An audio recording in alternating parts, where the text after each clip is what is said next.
Story number one starts like this. A Trump third term? Yes, you heard that right. A Trump third term is possible as it was introduced as an amendment, a constitutional amendment by U.S. Representative from the Republican Party, Andy Ogles from Tennessee. Now, Andy Ogles introduced this amendment to allow for somebody who did not have consecutive terms in office to run for 3 terms. So let me just break this down to you. Obama was in office for 8 years, back-to-back elections he won. He got 8 years, and so he's done. He got back-to-back terms. George Bush, same thing, 8 years, back-to-back. Donald Trump won in 2016, he lost in 2020, and then he won again in 2024. What Andy Ogles is trying to do is he wants to make an amendment to the Constitution that Donald Trump can run again to try to get consecutive terms in office. Now, I'm going to tell y'all this right now. Andy Ogles, Rep. Andy Ogles from Tennessee, ain't nothing but a brown noser. His nose, I can smell it from all the way over here, how deep and far he got it up Trump's behind. Because he ain't nothing but a brown noser that's trying to basically ingratiate himself more with the man who is in charge of the Republican Party. They worship this man in Trump. They try to do stuff they try to do things to try to get themselves close to Trump, which gets themselves closer to power. Something as ridiculous, right, as ridiculous of trying to make an amendment so somebody could run for 3 terms. 3 terms. We haven't had a 3-term president since FDR in the 40s. This is absolute nonsense, but it's a big headline story because many people may not have heard about this, and it's important that we bring this to Truth Nation so y'all know what is being done to try to uplift Trump for a 3rd term. Look, Trump, he done won. 2 terms is going to be enough. We don't need another term of Trump, not because people don't like him, but because the man will be like 84, 85, 86. That's too old. He'll be on his deathbed in the White House. That's why Biden had to go. So absolutely not. So I just wanted to make sure y'all understand that this ain't nothing but a kiss up, a brown noser, and Andy Ogles trying to get on Trump's good side. But what you should take away from this is that people will do anything, I mean anything, to impress Donald Trump. That's all that was. That's all it was. He trying to impress Donald Trump so Donald Trump can kind of hook him up with something. And you know what? This just shows you that the Republican Party cares nothing about democracy. They care everything about power. This is a communist type act. This is what Vladimir Putin did. I'm telling y'all, do the research. Vladimir Putin changed the rules so he can continue to be in power in Russia. He left for 4 years or 5 years and changed the rules so he can continue to run over and over and over. And that's what they're trying to do with Donald Trump, at least this idiotic representative from Tennessee, Andy Ogles. And I met Andy Ogles this summer. I got a video on my phone with Andy Ogles. He's a scumbag, an absolute scumbag and an idiot. So that's number 3. That's the number 3 story of the weekend. Number 2, now this one had me a little concerned. And I know I sent this and I talked to some of our folks on Truth Nation and some of our hosts about this a while ago, but it has reemerged. Bounty hunters are back. Yes, bounty hunters are back. Now, you may be saying, what are you talking about? Bounty hunters are back. Well, Truth Nation, Missouri, about last month in December, presented the idea to have bounty hunters to try to catch immigrants, and they'd be paid $1,000 per immigrant. Yes, $1,000 per undocumented immigrant. Now, that was the start.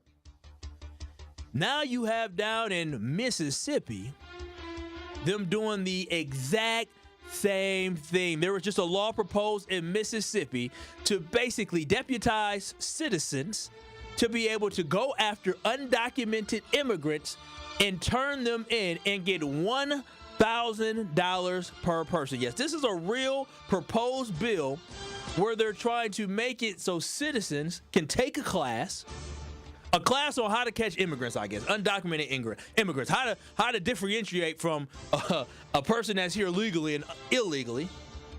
I don't know how the heck you do that.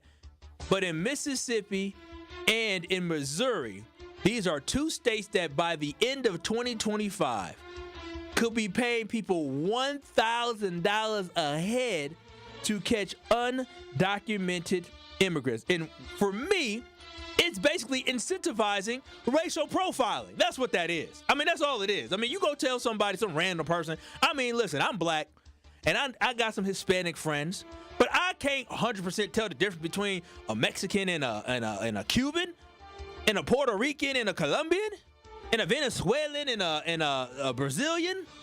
I can't tell the difference. And you know what I can't tell the difference of?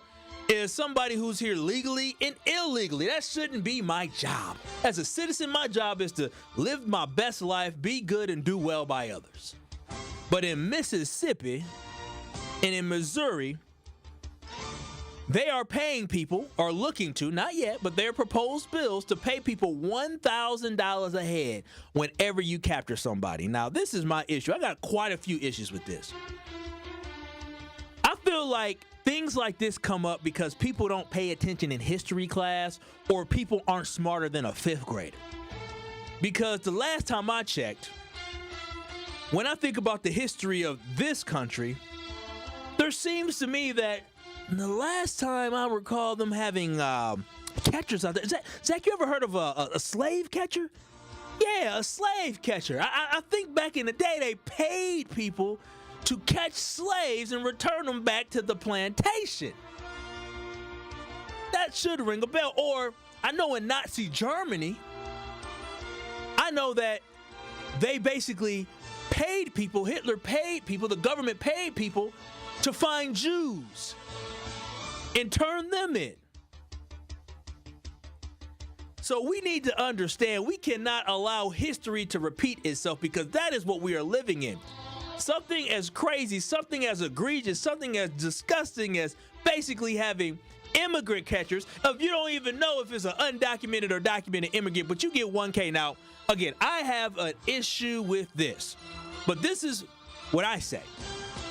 Because the law probably going to pass in Mississippi, because it is Mississippi, and the law is probably going to pass in Missouri, and it is what it is. But this is where people should fight back.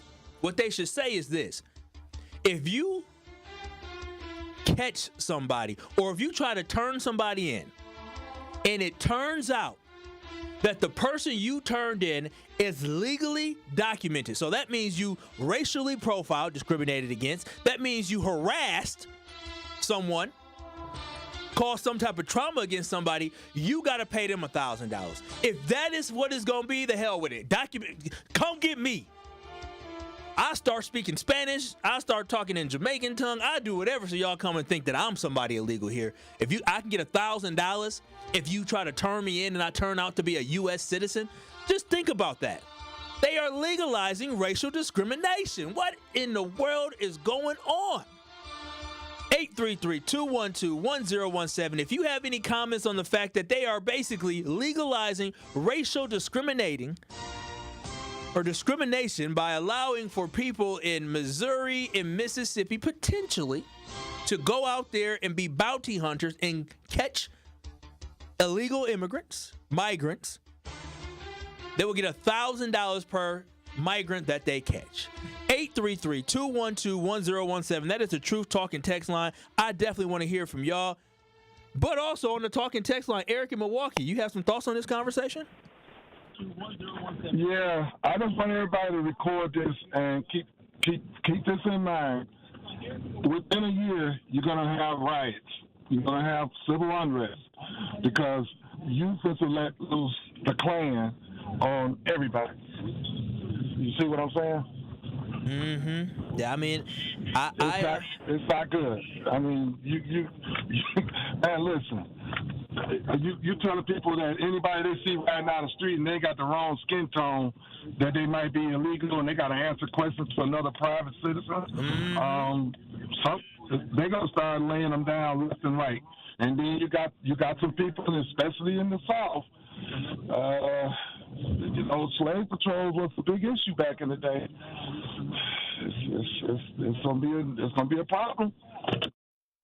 No, I 100% agree. I 100% agree. I think it's disgusting that this is happening. But again, I see problems, but I also focus on how can we find solutions. 833-212-1017. If you have any thoughts on the slave catching mentality from Mississippi, bringing back a law, they just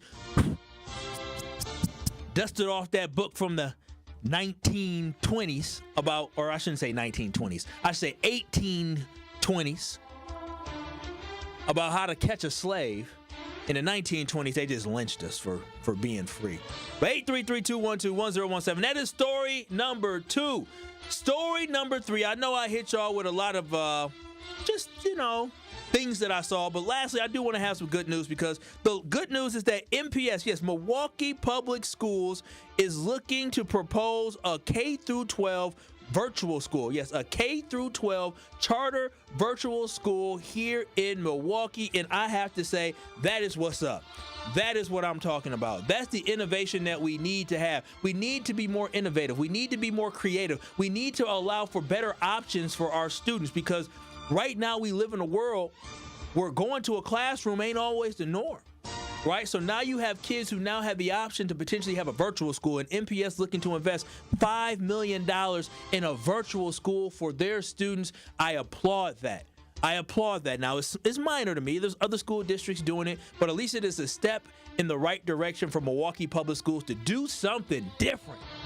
That's all I'm asking, is for y'all to do something different, and this is something different. This is only the start now, but let this continue to roll on. So shout out to MPS. They're looking to start a virtual school. Yes, an online virtual school, and right now they're looking to have 900 students starting next year and go all the way up to 2,500 students within the next 4 to 5 years. So I am all for virtual school, a different opportunity for students to adjust to their lifestyle. And the great thing about the virtual school is that parents have to be involved. Every student will get a Chromebook. They will have a teacher that's touching base with them, following up with them weekly to make sure that they are on track and make sure that they are learning. So I am all for this, and also it just means more parent involvement with the student with the virtual school. So I'm all good with it. And then also for students who may be falling behind, or students who may find that being in the classroom causes anxiety, or maybe students who got other stuff going on, this could be a great option to ensure that these kids are getting their high school diploma. So MPS, y'all on the right track with this. Let's finish the job. $5.5 million you're trying to get.